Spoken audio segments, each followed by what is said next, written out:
Hare Krishna.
Hare Krishna, Krishna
Śrīmad-Bhāgavatam ki jai, Śrīla Prabhupada ki jai, ki jai.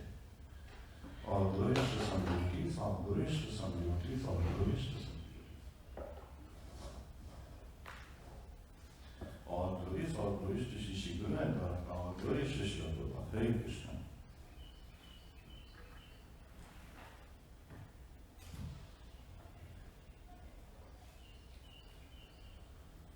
Om Namo Bhagavate Vasudevaya. Om Namo Bhagavate Vasudevaya. Om Namo Bhagavate Vasudevaya. Narayanam Namaskritya Naram Chaiva Narottamam Devim Saraswatim Vyasam Tato Jayam Udiriyet Shavatam Swakatha Krishna Punya Shravana Kirtanaha Hridayantasto Bhadrani Vidhunoti Suhasatam Nashtaprayasha Bhadreshu Nityam Bhagavata Sevaya Bhagavate Uttam Shloke Bhaktir Bhakti Nashtiki. Hare Krishna. So today we will be covering Śrīmad-Bhāgavatam, 9th canto, chapter 13, the dynasty of Mahārāja Nimi. So in the previous chapter, we covered the dynasty of Kusha, the son of Lord Ramchandra, and how Guru would continue to live through the Kali age and then revive the Sun dynasty again with the coming of, with the advent of Satyayuga, Krita Yuga. And again, Sumitra would be the last in that lineage. However, there is another parallel lineage in Sun dynasty continues, and that's where Mahārāja Nimi appears to be. So let's go to the very first verse. Sheshaka Uvacha Nevir Ikshvaku Tanayo Vashishtam Avritartrajam Arabhya Satram Sopya Aha Shakrina Bhāgavatos Bho. Shishaka Uvacha. Shishukdev Goswami said, Nimi, King Nimi, Ikshvaku Tanayaha, the son of Maharaj Ikshvaku, Vasishtham, the great sage Vasishta, Avrata, appointed, Rita Vijam, the chief priest of the sacrifice, Arabhya, beginning, Satram, the sacrifice, Saha, he, Vashishta, Api, also, Ah, said, Shakrena, my Lord Indra, Pak, before, Vrataha Asmi, I was appointed, Bhū, O Mahārāja Nimi. Srila Śrīmad-Bhāgavatam Goswami said, after beginning sacrifices, Mahārāja Nimi, the son of Ikshvaku, requested the great sage Vasishta to take the post of chief priest. At that time, Vasishta replied, my dear Mahārāja Nimi, I have already accepted the same post in a sacrifice begun by Lord Indra. So there is no purpose to this, so we'll cover the next few translations. I shall return here after finishing the yajna for Indra. Kindly wait for me until then. Mahārāja Nimi remained silent, and Vasishta began to perform the sacrifice for Lord Indra.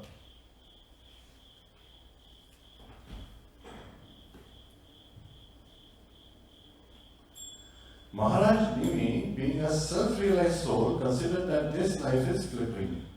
Therefore, instead of waiting long for Vasishta, he began performing the sacrifice with other priests. Shri Shri Gauranitai ki jai. Shri Shri Radha Mohan ki jai. Shri Shri Sitaram Vishnu Hanuman ki jai. Srila Prabhupada ki Janand Gauriya Vaishnava ki jai. Purport. Chanakya Pandit said, Shariram Shanam Vidvamsi Kalpanta Sthayino Graha. The duration of one's life in the material world may end at any moment.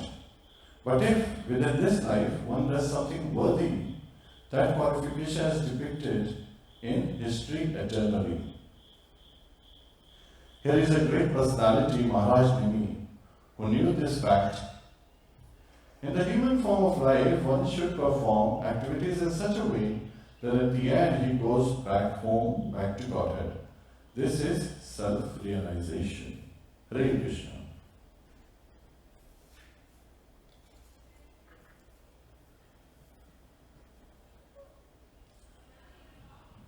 Om Jnana Timrandasya Jnananjana Shalakaya चक्षुरुन्मिलितं येन तस्मै श्रीगुरुवे नमः।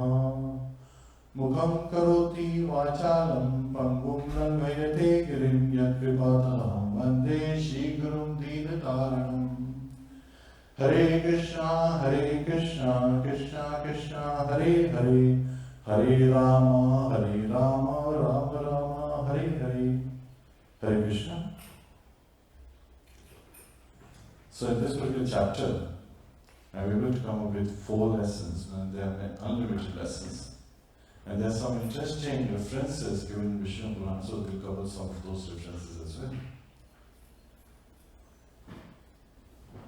So I'll quickly summarize the lessons. First is, a devotee does not suffer at death, and he is not even afraid of death. So that's the one. Second is,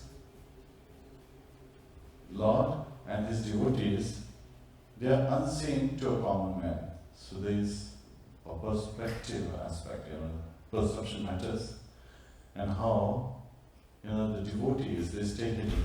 And we also see that Śrīmad Goswami, he was not initially, recognized as such. He was just wanting and being ignored by people. And then the third one is Arajaka Bhayam. So again, if the government is unsteady and unregulated, there is danger of fear for the people. So again, here, the kind of ruling or the system that was established in the Vedic society, that's been described, and the 4th lesson focuses on that the Vedic civilization prefers monarchy, and why it does so. So that's covered as well.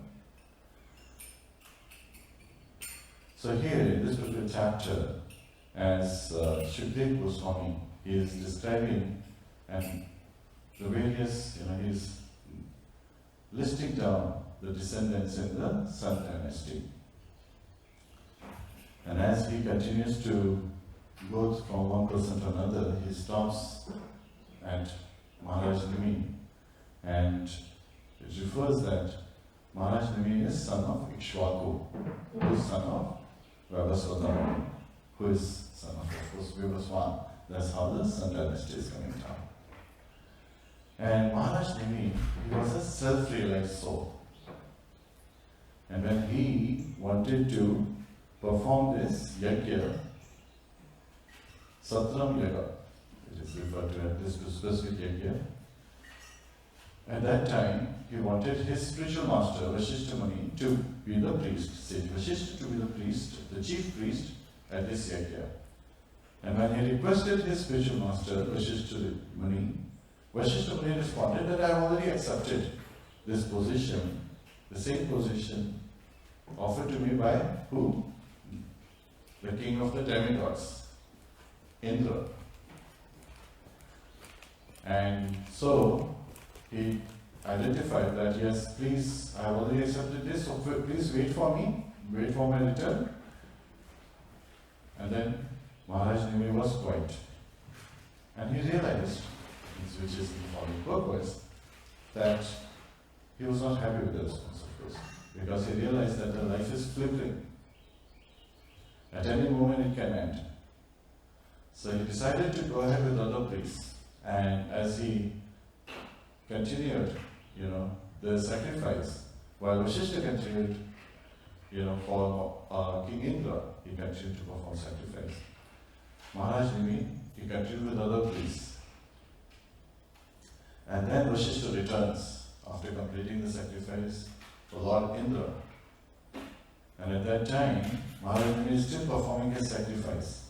So there is a relative time factor being shown. That Vasishtha was able to go to the heavenly planets, perform the sacrifice and come back. While Mahārāja Nimi is performing his sacrifice, and when Vasishtha sees this, and he becomes upset. And he immediately curses Mahārāja Nimi. That this king, Nimi, who has been puffed up, by his flickering intelligence, he should immediately fall down and, give up his body.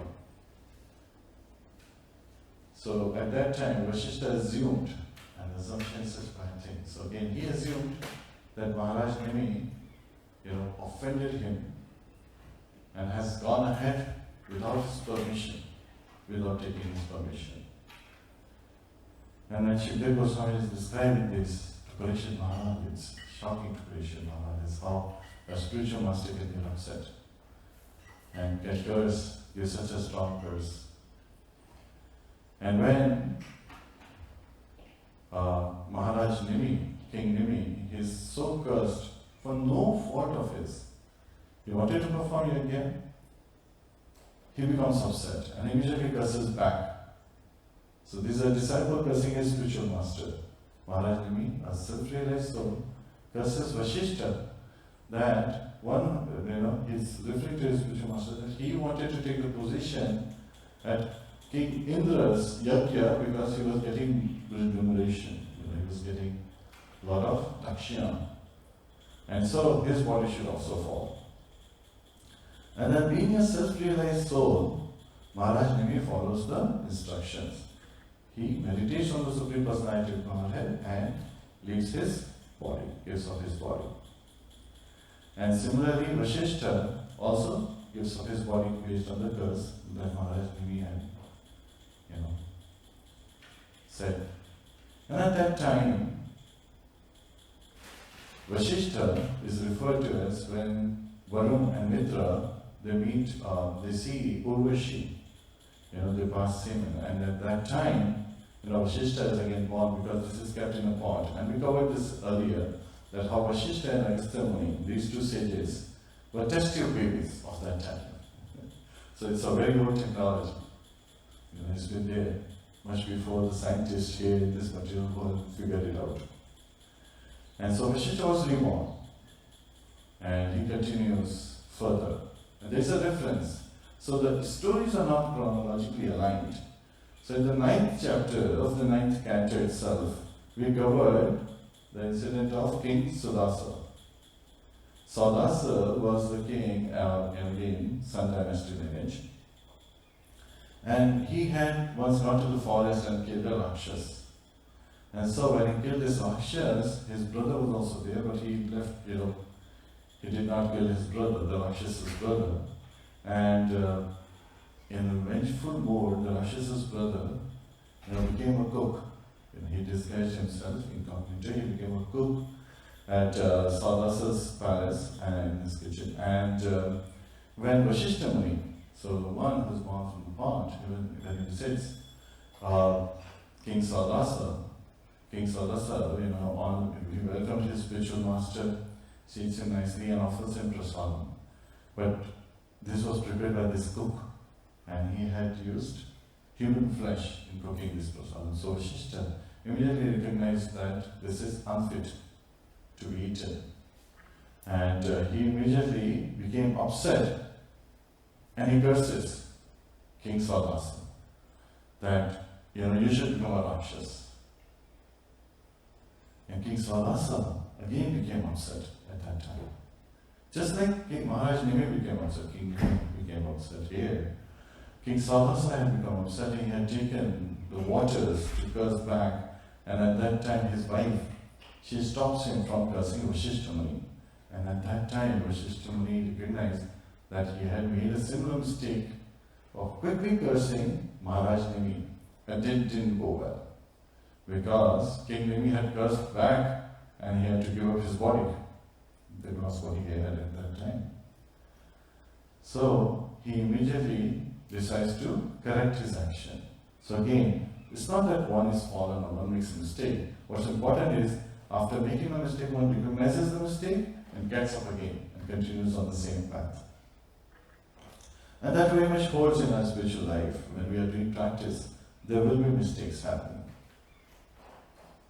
Yet at the same time, we should immediately recognize the mistake we have made and get up and again make an effort to correct our mistakes.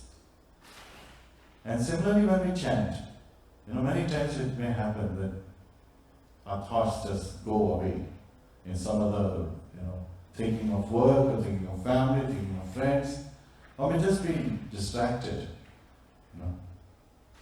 Chanchula, that's the nature, flickering mind. So at that time, we should just bring it back and focus on chanting of the holy name.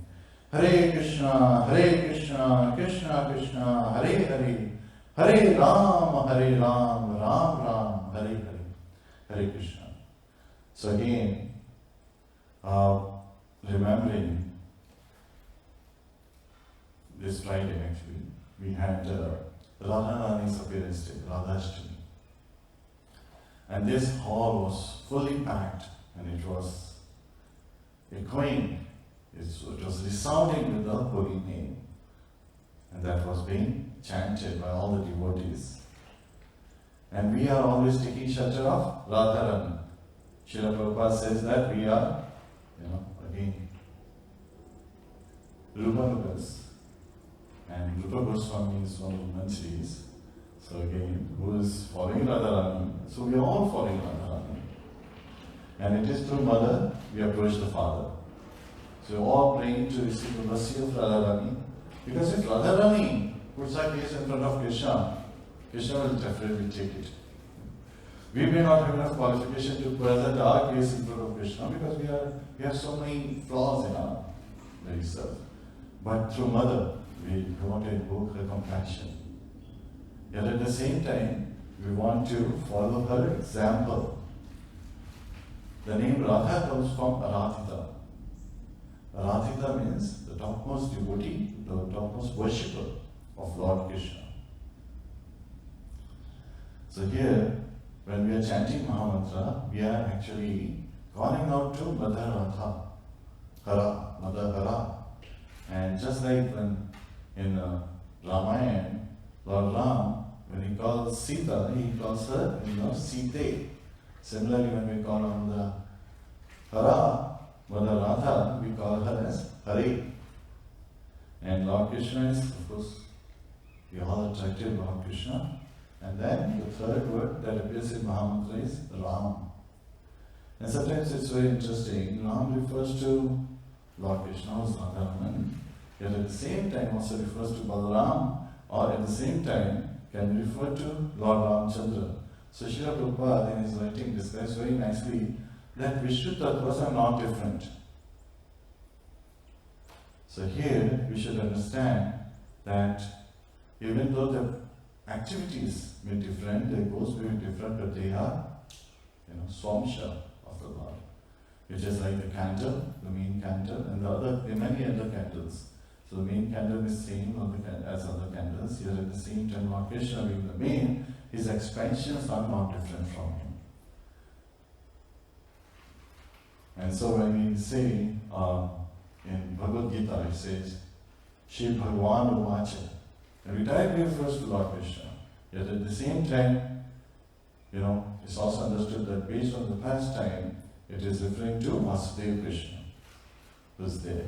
But then, the Brajvasis come and see Krishna in his Kshatriya form on the battlefield at Kurukshetra. And they are surprised. So again, that's another subject matter. Staying on this particular topic, Mahārāja Nimi, what did he do? Being a self-realized soul, he meditated on the Supreme Personality of Godhead. And so he gives up his body. And one of the important factor is, when a materialist gives up his body, at that time the materialist is feeling fear, is very scared of death. While a devotee, he is completely surrendered at the lotus feet of Lord Shri Krishna and his spiritual master, and is meditating on the lotus feet of Lord Krishna. So we recently had attended Sharanana's Prabhu's, he's going back home. So again, he had been struggling with cancer for the last 6 years, yet at the same time, we were there just a little before he departed. And it was amazing as he had been under heavy sedation because he was going through so much pain. Yet as soon as he touched his tongue touched Lord Jagannath Prasad, he immediately became enlivened. And he started looking around. And when he saw all the devotees and his family members And immediately this, Palaka Prabhu, he brought a very nice kirtan and Prabhupada's japa that was put into the wall socket, and he started playing. And immediately he raised his hand, in glorification of the Lord. And we felt like we were all chanting, with him. Hare Krishna, Krishna Krishna, Hare Hare, Hare Rama, Ram Ram, Hare Hare. And in that state, his face just lightened up. His body just was awakened. And Srila Prabhupada's kirtans were playing in the background. And as he continued his journey forward. So here Mahārāja Nimi, King Nimi, he meditated on the Supreme Personality of Godhead. And so, he was on his path back. Now the sages, they continued to perform the Satam Yaga, and they finished it. And when the demigods were pleased, they asked the demigods, "Oh dear demigods, please bring back Mahārāja Nimi." And the demigods were pleased, so they said, "Okay, so be it, Tathastu," right? And at that time, Mahārāja Nimi spoke, "Please don't bring me back in this material body. Because this material body is the cause of suffering in this material world." And so, realizing that Mahārāja Nimi wants to continue his journey forward, the demigods, he blessed him, that please continue your journey forward. You don't have to take this body. And that, you will get transcendental body and you will be an associate of the Supreme Lord. So Mahārāja Nimi continued his journey back home, back to Godhead. So he is glorified. And in this particular chapter, further lineage is described. Yet at the same time, this is a very important point, where a devotee does not suffer at death. Just like a cat carries a mouse in its mouth and also carries a kitten in its mouth. So the action is same. Yet at the same time, the mouse in cat's jaws is fearful for its life, while a kitten in the mother's jaws, teeth being held, is completely relaxed. And as well as in the very first canto, we heard how Narad, Devashi Narad, when he left the body of the maidservant son, when he left his body, there was lightning and a thunder. So the lightning happened, and he immediately received his spiritual body. And the thunder represents giving up his material body. So if we see lightning and thunder appearing, which do you see faster? Which do you see or hear faster? Lightning, of course, right? And then you hear the thunder that happens because of lightning. So devotee experiences the reawakening in spiritual body before even experiences the thunder of death, the pain that comes from death. And similarly, Chaitanya Mahaprabhu, he is praying, "Mama Janmani Janmanishwarya Bhagavata Bhaktir Ahetuki Toi." So he is praying. So this is Lord Chaitanya Mahaprabhu, who is not different from Radharani and Lord Krishna, is showing us by his example that a devotee asks for, he is not afraid of even material life, he asks for life after life, just so that he can engage in devotional service. Srila Prabhupada also describes as how Bhaktivinoda Thakur, in his writing, is praying that, "Lord, I do not mind being born again, but please give me a birth in the family, in a house of a devotee. Even though I may be born as an insect, I do not mind that."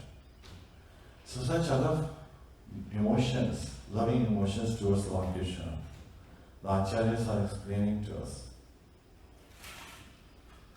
And Lord Krishna is the one who, preserves what we have and supplies us what we lack. There is a very nice story of Arjuna Acharya in this respect. So Arjuna Acharya was translating Bhagavad Gita's commentary, and he was translating, so he reached verse 22nd in the 9th chapter. Ananyas chityanto mam ye jana paryupasate tesham nityabhiyuktanam yogakshema vahami aham. Vahami aham. So this is where, the translation says, Krishna himself is saying that I personally provide them what they lack. And Arjuna said, Lord is so busy. He's busy in his pastimes. How can he do that? So he crosses it off, just a couple of strikes on Mahamyaham, and says, I provide it through some agents. And having written this, he is, this is early morning, awakening, so again, he's just awake and he's doing the translation. Just like Srila Prabhupada used to start his translation, at 2:30 a.m. till Mangalati, he would continue to do the translations. So here, Arjuna Acharya, he tells his wife, Devi, I am going to take bath, so I am going to the river and take bath and I will come back. And she responds back, okay Prabhu, and I will prepare bhoga and make offerings to the deities. So as Arjuna Acharya leaves, a little while later, there's a knock on the door. So his wife, she goes and opens the door, and what does she see? She sees a very beautiful, two young boys actually, one dark complexion, one fair complexion. And they're saying, oh, mother, please, we have these things that Arjuna Acharya asked us to deliver. So they had brought some foodstuffs and drinks and other things. So they were saying that this has been asked by Arjuna Acharya. And she wasn't aware of it. It's just they said, please, take this quickly because Arjuna Acharya, if he comes back, he will beat us, and he will punish us. She was so surprised, such beautiful looking boys. And she knew her husband, that her husband is very polite and very compassionate. She's like, no, Arjuna Acharya is not like that. He would not do anything like that. And they're like, no, mother, you don't know. He will beat us. He hits us. And at that time, the boy with the darker complexion, he shows his back, and she sees two strong marks on his back. And she couldn't believe, she was surprised. How could this be? How could Arjuna Acharya be so cruel? And she is in a shock state, and she, understanding their hasty and their condition, she takes the grains and other food stuff that they had brought. And she is in a state of shock as they leave, and she closes the door. And she even doesn't close the door, she just sits down and she starts eating. And when Arjuna Acharya comes back, he enters the house. He said, Devi, you have to make that offering to the Lordship. You just started eating. How's that? She's like, how could you be so cruel? And Arjuna Acharya is shocked. What happened? He doesn't know. And then she describes as how two young boys came, one fair complexion, one dark, and they provided this food stuff that we were waiting for to serve our deities, and how there were two big marks on the back of the boy, who with darker complexion. And then Arjuna Acharya, he immediately remembered, as she described, how those strikes were on the back, and he remembered the way he has struck. Vahami aham, I myself provide, Lord Krishna says. That's how he had in his commentary, during his commentary, he had cut out that aham, I am. And he immediately recognized his mistake. And then in his commentary he does write that Lord himself provides what we lack and he preserves what we have. So this is where Lord himself is providing for his devotees and making things happen. And such compassionate is Lord, where he himself is making sure that the devotee does not suffer. So just like a cat carries a kitten, he is carrying the devotees. And there is a very nice story that once, Rupa Goswami and Sanatana Goswami, when they were in Vrindavan, Rupa Goswami one day had this desire to, call Sanatana Goswami for prasadam offering. So again, for prasadam honoring. And he had this desire, and he thought that if I had some nice grains and some foodstuffs, some fruits and other things, I could invite Sanatana, my big brother, for prasadam. And as he was thinking, a young girl came with some, foodstuff, and she said, "Oh, Swamiji, please take these." And he's surprised that, somebody has brought him this. And he looks at her, he's like, "Oh, who are you? I don't know you, I have never seen you." She says, "Oh, I live in this village, Vrindavan. I live here. And I know that you are constantly engaged, and I have thought of bringing you some of this, so I want to offer you this." And he accepts it very nicely, thinking that, yes, now he can, prepare some bhoga, make an offering of bhoga, and then invite Sanatana for prasadam honoring. So the young girl leaves, and then he makes very nice dishes, offers it to the Lordship, and then he calls Sanatana. And when Sanatana Goswami comes, he's giving this, wonderful offerings once again, the prasadam to Sanatana Goswami. Sanatana Goswami is relishing it. And then Sanatana Goswami becomes curious because he knows that his brother doesn't know so much. And he asks, "How did you get such nice, food stuff?" And then Rupa Goswami describes as how a young girl came. And he starts asking about, this description, how the young girl looks like and so forth. And at that time, Rupa Goswami starts describing. And Sanatana Goswami says, "I have never seen such a young girl in Vrindavan." And Rupa Goswami agrees. He says, "I have also not seen this young girl in Vrindavan."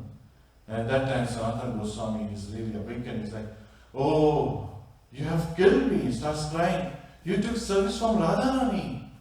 How could you do that?" And Rupa Goswami, recognizing this, again, he joins his brother in crying, "Oh, you have taken service from Krishna. We have taken service from Krishna. We are not supposed to take service from Krishna. We are supposed to serve Krishna." And they're showing us by their examples that how we should always be looking at serving Shishi Radha Madan Mohan, Shishi Gayantai, Shishi Sitaram Lakshman Hanuman, and not taking service from them. Well, materialist mindset is different. Materialists are always coming to the temple and saying, "Well, Lord wants everything, so what's wrong it is if I ask for a little bit?" But a devotee never wants to take anything for Krishna, but only to serve Krishna. So the very existence of a devotee is in serving Krishna. So here, Rupa Goswami and Sanatana Goswami, they are lamenting that they took service from Krishna instead of serving Krishna. And they were always in Vrindavan. They said that in the writing of Śrīmad Bhāgavatam, it describes that how the Sat Goswami, the 6 Goswamis were wandering around Vrindavan, calling out, "Oh Radha, where are you? Lord Krishna, where are you?" And we are so blessed, we are so, Lord, He appears in His form as deities, Shishi Radha Madan Mohan, Shishi Sitaram Lakshman Mohan, Shishi Gayantai. He appears in the form of Śrīmad-Bhāgavatam, and He appears in His holy name. Hare Krishna, Krishna Krishna, Hare Hare, Hare Ram, Ram Ram, Hare Hare. So when Mahārāja Nimi, he had made this request, demigods, they also say that, okay, Mahārāja Nimi he will become an associate of the Lord, and he gets his spiritual body, and then he will be unseen by some and seen by some. So he is seen when someone is awakened in spiritual consciousness. So again, Lord is visible as such in His spiritual form when we have the right perception, when we have the right way of looking, if we have the right eyesight. That's what it is. So perception matters. While, again, it is also said, Atah Shri Krishna Namadi Nabhave Graham Indriya Sevon Mukhe Hi Jivalo Swayam Eva Sprutyataha. Atah Shri Krishna Namadi. So therefore, Lord Krishna's name, form, activities, pastimes, and paraphernalia Na bhavet grahan indriya. So our indriyas, our senses, are so dull that we cannot see them. Na bhavet, they do not become visible to us. Sevon mukhehi jiva. Yet, sevon mukhehi, just by engaging our tongue, right? Engaging our tongue in accepting and honoring Krishna Prasad, in chanting the glories of the Lord. Sevon mukhehi jiva, when we engage our tongue, which is the strongest sense of the five senses that we have, if we engage this tongue in accepting Krishna Prasad and chanting the glories of the Lord, Swayam eva sprutyadaha. Lord, He becomes manifested to us. He becomes visible to us. And we can experience Him, seeing Him, hearing Him, feeling Him, His presence, and constantly be in that bliss of Him, bestowing His mercy upon us. So Srila Rupa Goswami, Srila Sanatana Goswami is so nicely described by Acharyas, and Srila Prabhupada is so nicely narrated. So sometimes we are reading Śrīmad-Bhāgavatam and we are reading it like just this particular chapter as how, the various descendants are being described in the lineage. That Mahārāja Nimi, from his body, the sages, they churned his body. So King Venu, when he had died, at that time the Rishi, the sages had churned his body, and Mahārāja Prithu, he appeared. So in this particular case, again a son is born from churning his body. So since he is born in a strange condition, he is named Janak. And since he was, born from a dead body, so from a body, he is also called Vedeha. And since he was born from the churning of the body, he is also called Mithila. So again, this is not the same Janak as father of Mother Sita. Is a different Janak that appears before. And he establishes, he becomes the ruler of a city, and the city of King Mithila is called Mithila. So Mithila means of King Mithila. So, and then Shukdev Goswami continues to describe that from Janak was Udavasu, the son of Udasu was Nandivardhan, the son of Nandivardhan was Suketu, his descendants continue as Devarata, Vrudaratha, Mahavirya, Sudruti, Drishtaketu, Haryashva, Maru, Pratipak, so Maru is different Maru here, Kritarat, Devamidha, Vishruta, Mahaduti, Kritirat, Maharoma, Shivaroma, Harsharoma, and Shiradhvaja. So this king Shiradhvaja was the one when he was plowing the land, the plow, it hits a part, and that's how Mother Sita, she was born, and he gets her, and this is Mother Sita, Sita Devi, who was married to Lord Ramchandra, and as we covered earlier in the previous chapters, that's how Mother Sita, continued to be an example for the ladies. Yet at the same time, in this material world, everyone wants his mother to be like Sita, yet his own behavior, the men, they have tough time being able to follow Lord Ram by his example. Sometimes it's even commented that they act like Ravan in many instances. So again, we should always continue to improve. What happened in the past, forget that and continue to improve and follow the examples. Anukarana and Anusharana, there are two different aspects Acharyas are explaining. Nectar of devotion, Srila Prabhupada writes about this. Anukarana is one who is imitating, doing the same activities, while Anusharana is taking shelter of Acharyas, of great personalities. And there is a nice example Srila Prabhupada used to give on this. So there was this wood chopper, he went to the forest and he would cut the trees, right? And one day he was cutting the tree and he only went halfway. So he wanted to continue, but he cannot leave the tree half cut because then it will join, the joint will join, and then it will again, he'll have to start fresh next day. So what he does is he puts a plug in there. So by putting a plug, he's holding it, right? So what happens is, as he leaves, a monkey is watching this. So he comes in and he comes and he looks at the plug and he starts pulling his plug without realizing that his tail and thigh are like in that gap of the tree. So as he pulls the plug out, what happens?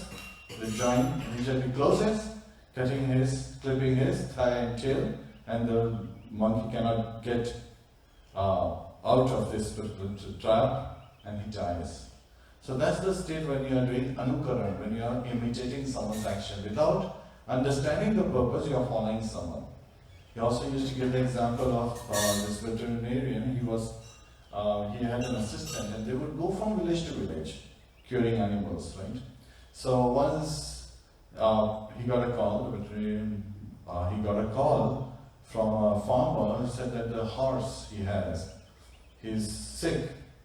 And so the veterinarian went with his assistant and he examined the horse and then he took out a mallet and the horse had a swollen neck and he struck 3 times at the neck.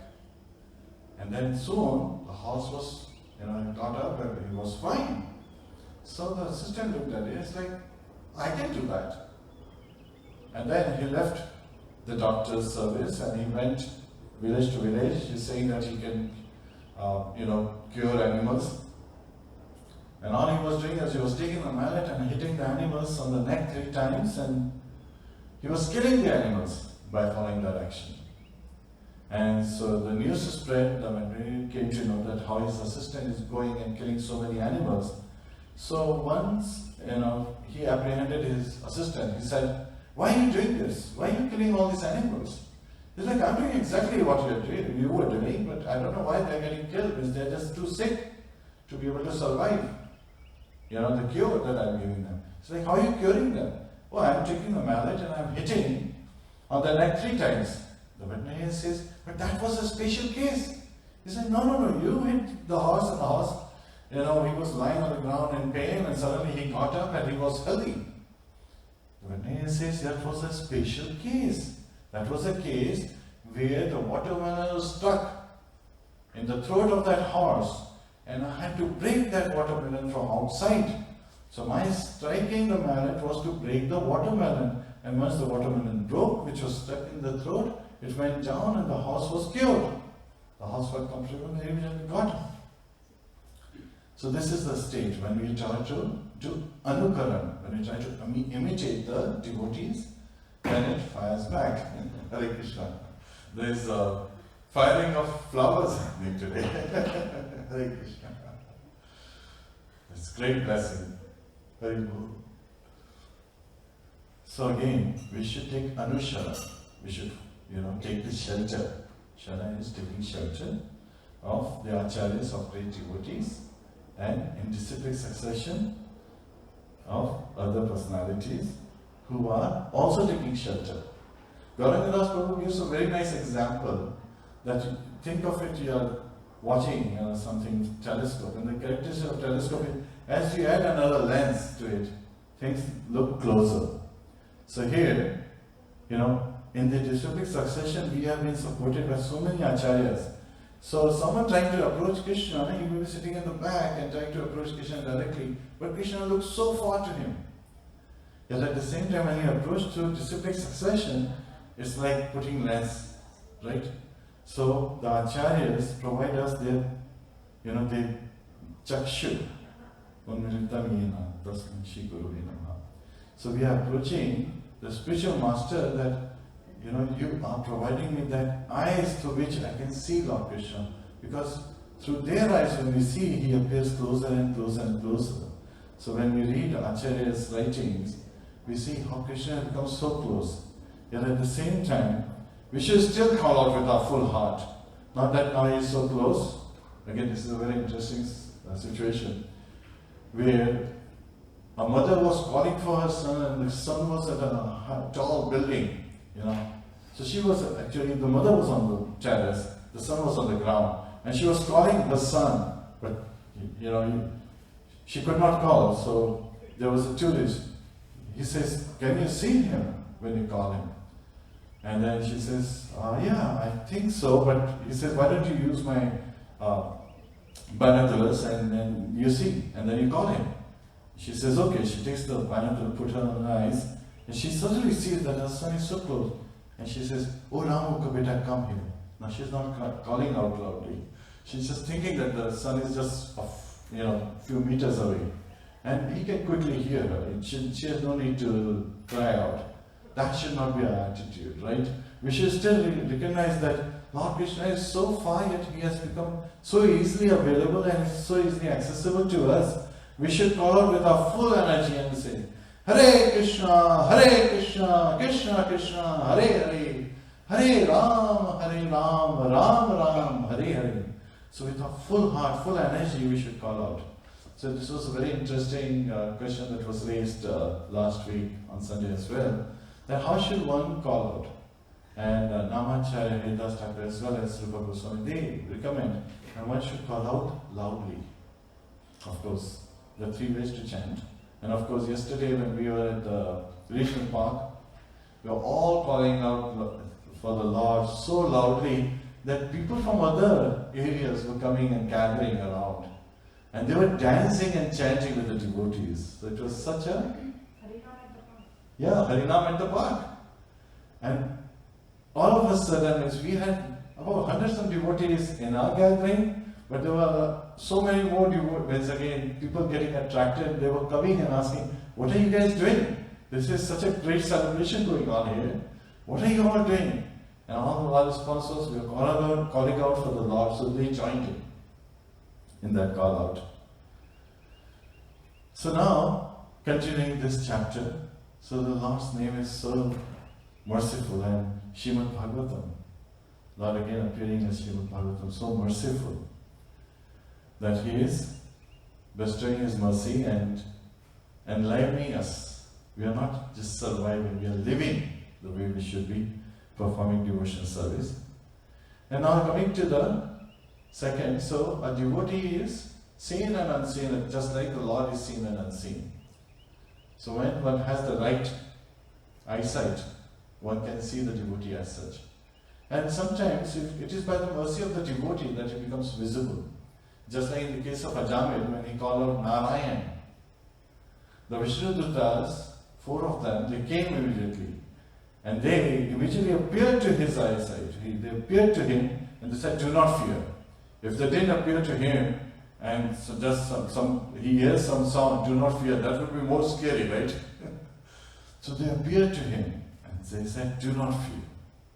So the devotee, they appeared to the common man. And in today's time, again, we also have to understand that the government, Srila Prabhupada also described in democracy, means the government is unsteady and unregulated. While the Vedic system was that a Kshatriya is the one who saves the citizens from being injured. So all these kings, as being listed here, all these sons were great personalities and self-controlled personalities. And they all engage in devotional service, and so they continue on their path back home, back to Godhead.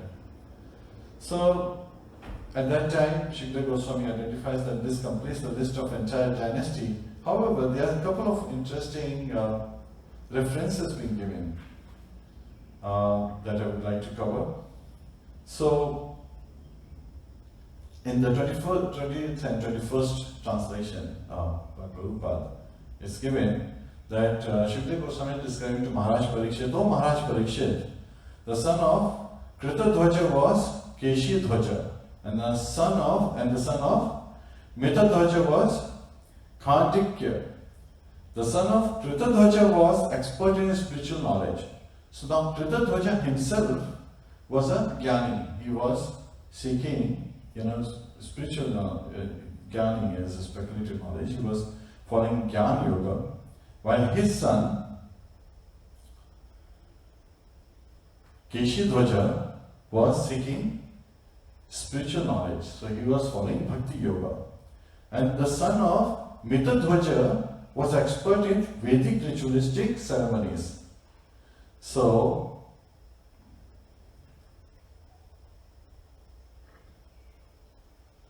Khandikya, the son of Mitadhvaja, was following Karma Yoga. So there are three different yogas being practiced. Now, Khandikya and Keshidhvaja, Khandikya was following Karma Yoga and Keshidhvaja was following spiritual and Bhakti Yoga. And they were always trying to, outdo each other. So they were in a competition as such. So Khandikya, who was following Karma Yoga, gave up and he fled in the fear of Keshidhvaja. He left with his ministers and his servants. He went to the forest. He left his kingdom. And now Keshidhvaja, he started ruling the city. So as he was the ruler, he was the king, once it so happened, he was constantly engaged in performing yagyas. Because he also understands, again, same activity, but different perception. So Khandikya used to perform yagyas so that he would get more knowledge and more wealth and so forth, he would flourish. While Keshidhvaja was performing yagyas for the satisfaction of the Lord.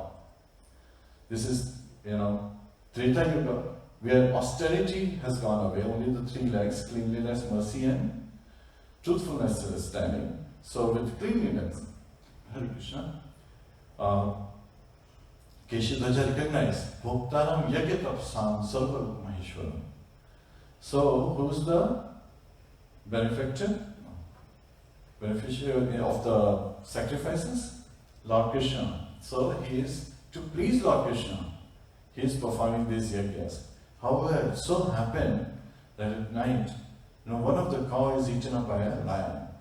And since that cow was supposed to be given in Dakshina, a great sin has occurred. And how to atone for that sin? So at that time, Keshidhvaja, the king Keshidhvaja, he is consulting his ministers and the priests and the sages, and no one is able to give an answer. And at that time he suggested that Khandikya, he is an expert in performing Vedic rituals. He was following Karma Yoga. So you should go to Khandikya and ask him. He's your cousin, first cousin. So you should go and ask him, what's the solution? Should Keshidhvaja, he wears a deer skin and he goes to the forest. So deer skin to kind of show that he's coming as a sage and not looking, not to cause any harm. When Khandikya, he heard that Keshidhvaja is coming to see me, he feared immediately. And he picked up his bow and arrow. And as soon as he saw Keshidhvaja, he had his arrow on the bow. And at that time, Keshidhvaja said, I am not come to fight with you or to hurt you. Such an event has happened, and to atone for the sin, I do not know what the solution is. And then Khandikya said, oh, is that so? So he gives him the solution, which is to perform another yajna, to atone for the sin that has occurred by the lion eating the cow. So Keshidhvaja, he goes back and performs the yajna. And at that time, Keshidhvaja, after successful performance of yajna, he suddenly recognized that this suggestion of this yajna and all the instructions and the ritualistic ceremonies that are involved in performing this yajna was given to me by my cousin Khandikya. And I did not give him any dakshina. I gave dakshina to others, but I had not given him dakshina because he was acting like a guru in this case. And guru dakshina is pending. So he goes back to his brother, to his cousin, and he says, oh my dear brother Khandikya, you provided me the solution, but I have not given you dakshina. What should I give you in dakshina? So what do you think Khandikya would ask for? Well, he just lost his kingdom, right? Do you think he would ask for his kingdom? No, Khandikya had become very knowledgeable. He understood that if he asked for his kingdom, that's just material benediction. And then another yogi would come, another bhakta would come, and then he would lose that again.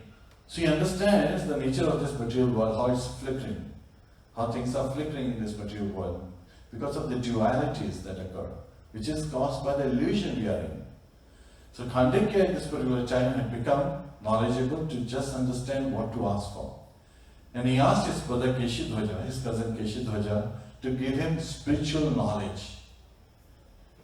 And a devotee is always happy when someone wants to take to devotion. So Keshidhwaja is enlivened and he gives all that he knew. He shares this knowledge. So again, when you share the knowledge, when you share the happiness, it multiplies. And when you are in pain, distributing it divides. So that's the mindset of a devotee. He's ready to divide others' pain while ready to multiply others' happiness. So here, Keshidhwaja imparts that spiritual knowledge to Khandekya, and Khandekya also becomes situated as a bhakta, as a devotee, and continues his journey back home, back to Godhead. And this particular reference comes in Vishnu Purāṇa in the 6th canto. So again, that's there. Keshidhwaja and Khandekya's story is there. It's again very nicely described, very enlightening. So, in the Vedic civilization, monarchy is preferred. And monarchy is based on what is being recommended by learned sages. So monarch is not someone who's picked up in the lineage as birth. Monarch is someone who is properly educated. So King Pachindra, he asked his 10 sons, Prachetas, to go and meditate and again gain the knowledge, gain that qualification to be able to rule the world. So the Prachetas, they meditated on the Lord for how many years? 10,000 years. And Lord came and blessed them. What did he say? That I am very happy with you, brothers, Prachetas, because you are very nicely cooperate with each other. So they were simply wonderfully cooperating with each other.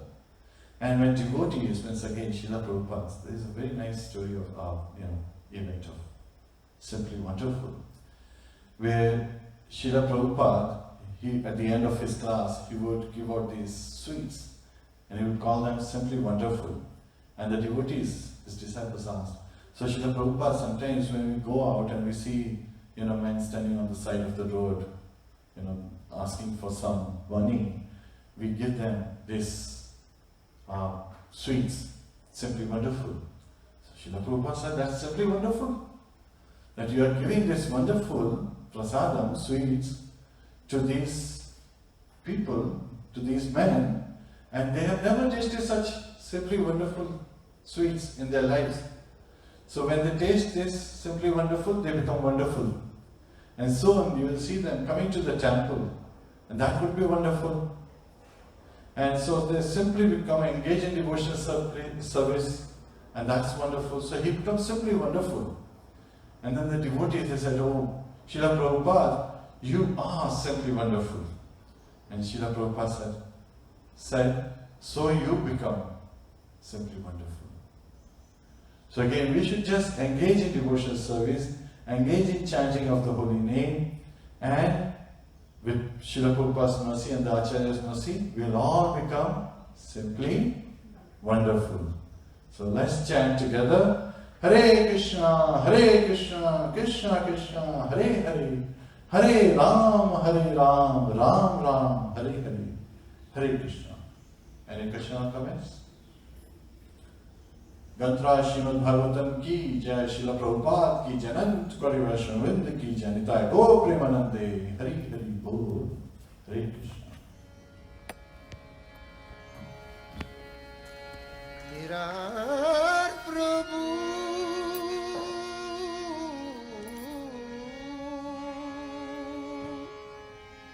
Esho Giridhari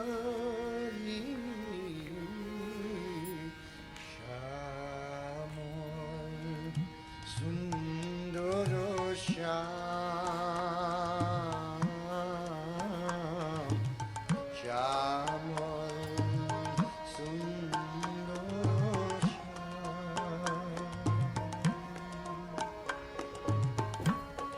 Hridoy Jamuna Dukula Chapiya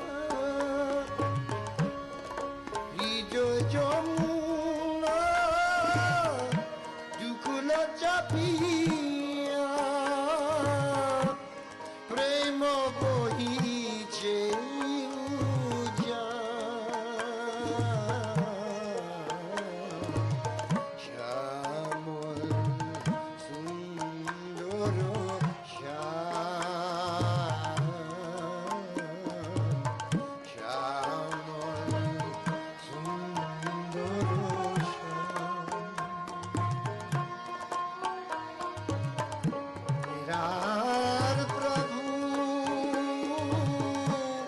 এসো গিরিধারী শ্যামল সুন্দর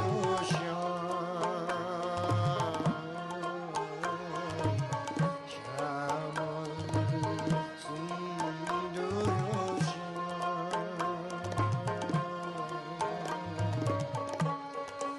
মনোকদম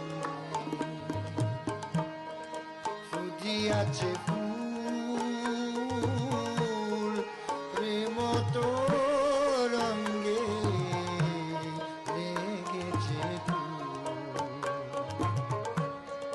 মনোকদম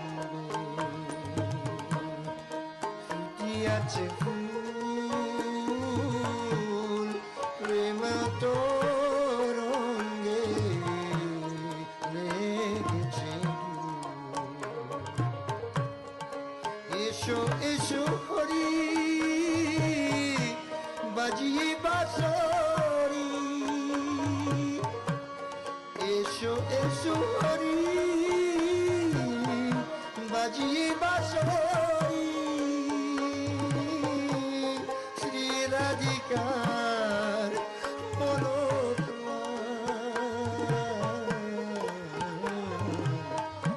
শ্যামল সুন্দর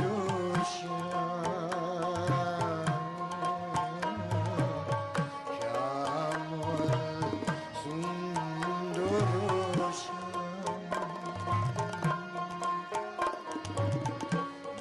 নীলার ব্রহ্ম এসো গিরি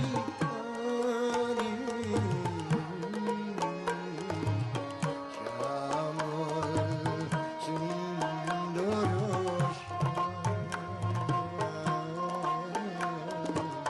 শ্যামল সুন্দর শ্যামল